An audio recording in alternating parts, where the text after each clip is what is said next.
Hi everyone, welcome back to another episode of the Fitness Education Series produced by the Australian Fitness Academy. It's like progressive overload for your brain. In this episode, I want to discuss deadlifts and the thought of everybody should deadlift and you can't change my mind.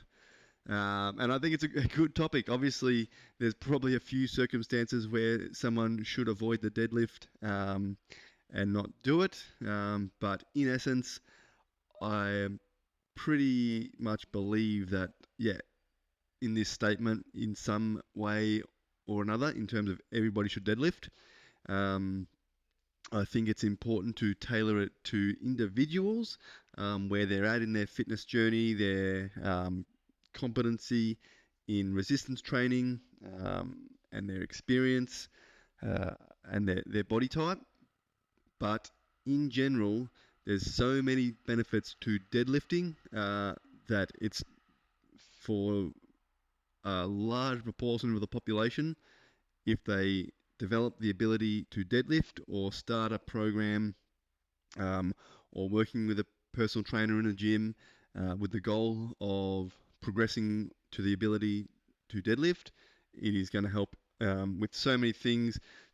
Obviously, building lower body strength and maintaining lower body strength as we age, but your overall back strength, posture, upper back, your movement, mobility is going to be good. It's your core strength, stability, all these things. It's going to help maintain over the course of a lifespan. Obviously, it can be improving lower body strength and power and speed, potentially, if we're looking at building strength and how we program it. But I think functionality, the functionality of a deadlift, sometimes can be overlooked. We think of functional things and we think of athletic movements, like twisting movements, medicine ball throws, single leg exercises, and I think there's definitely some great single leg deadlift variations as well, B stance deadlifts, all sorts of stuff that can really help. But deadlifts, in terms of the ability to brace the core and lift a heavy load, requires a lot of abdominal strength, lower body strength, stability around the hips and lower back and glutes, which is going to be really beneficial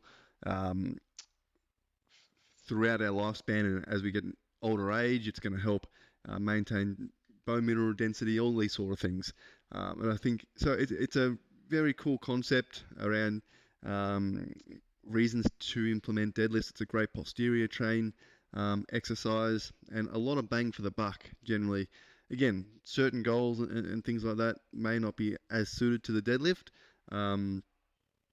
but there's always a lot of good things about the deadlift. And I think it's important to understand that the deadlift is not necessarily a simple exercise. If someone's never trained before and they're new to resistance training, you want to make sure they build up and are using the correct technique. Deadlift is a really safe and effective exercise if done correctly with a manageable amount of weight for that individual.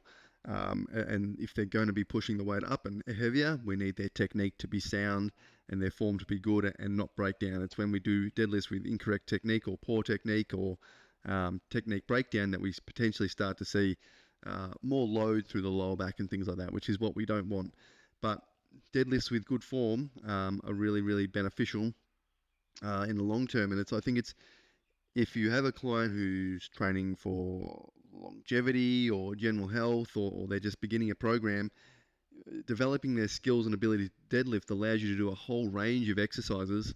Once you build to it, there's lots of variations like single leg dumbbell deadlifts. You've got like B stance deadlifts. There's a lot of different options. You've got stiff-legged deadlifts, Romanian deadlifts, all sorts of stuff that you can look. You can use dumbbells, barbells, kettlebells.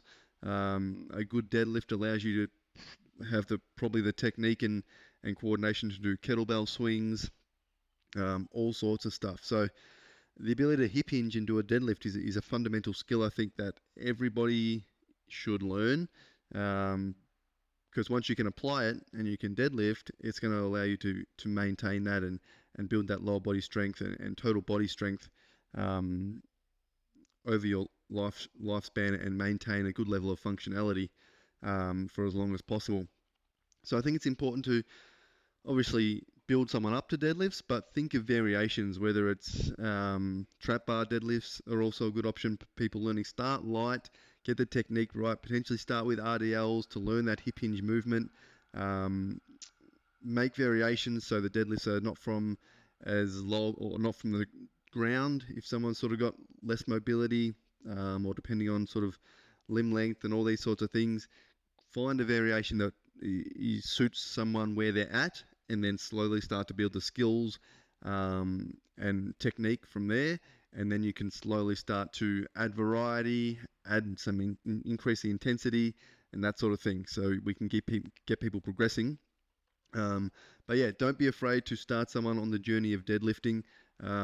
As I said, as long as their form is good and they're sort of using their posterior chain and you're monitoring their technique throughout sets and reps, and then you're managing sort of, it might not be an exercise we want to go close to failure on, as due to technique breakdown and causing stress in sort of lower back regions and where we don't want it. Deadlifts with good technique can be really, really good. So yeah, think of all those different variations you could potentially try and put into programs over periods of times to add variety. But start someone initially even with very light RDLs, even with the dowel rod RDLs to get that technique, and then slowly progress them towards the capability of deadlifting or finding a deadlift variation that suits them, where they are lifting a relatively heavy weight off the ground with good technique. And I think you'll find there's not a lot of people out there that shouldn't be deadlifting. Obviously, in certain circumstances, you might find it. But yeah, I think there's a lot of positives in terms of getting people to deadlift. Yeah, if you've got any thoughts on this, guys, send an email to tom@afa.com.au. If you've got any stories, when did you start deadlifting? Have you found benefit from it? What's the hardest part of teaching someone to deadlift? Let me know your thoughts, guys. Let me know your experience with that exercise. I know there's a lot of different experiences out there, or clients you've had, or clients you've taken through it. Get in touch. I'd love to sort of do a follow-up episode and see what you guys think, and sort of share that. If you've got any other questions or topics you'd like me to discuss, send an email to tom@afa.com.au as well. Other than that, guys, have a great weekend, and I'll talk to you all soon.